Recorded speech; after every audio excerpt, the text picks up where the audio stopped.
Good morning. My name is Jeidah, and I'm here to declare a climate emergency on behalf of my generation. I am 21 years old and an enrolled member of the Siletz Indians. I am also president of the Siletz Tribal Youth Council. The Youth Council undertakes projects to protect our traditional lands from being destroyed by pollution and toxic waste.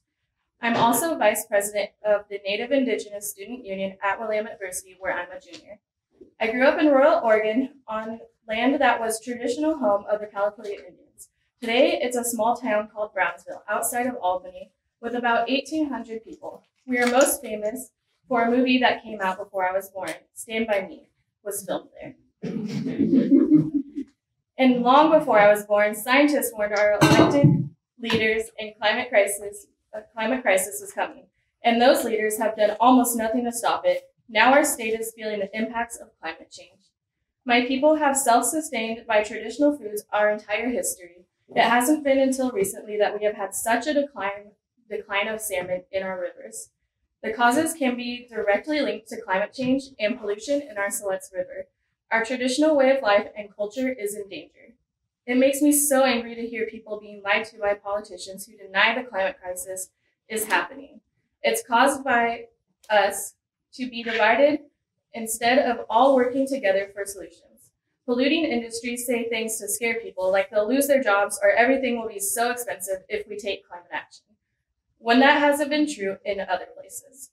Big companies and climate deniers use fear to fire people up and stop progress.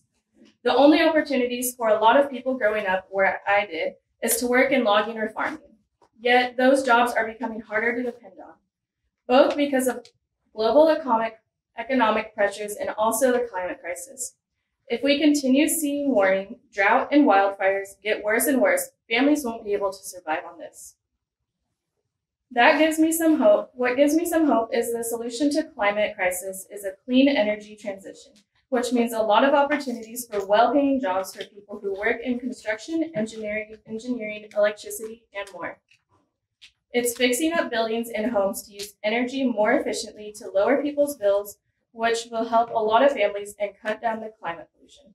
Proper farming and taking better care of forests are also climate solutions and job creators because soil, plants, wetlands, and trees all soak in greenhouse gases instead of allowing them to heat the earth. A more sustainable balance between people and nature is needed, as Indigenous people once did. I first became involved in trying to make the environment better when I learned our river was polluted. I have led cleanups and education efforts. Pollution, whether it's local or global, is harming our health and the natural systems we depend on for food. The climate crisis is about human suffering that can be avoided if we act quickly and more boldly than we can imagine. My generation is having to suffer the outcomes of adults not taking care of our earth. It's time for them to start listening to us. We are scared. Let us determine how we want our future to look.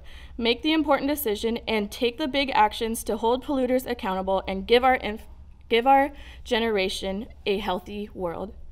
Give our communities the resources to sustain our environments and protect our Indigenous foods for the next generations to come. It's your responsibility to leave us with a healthy world.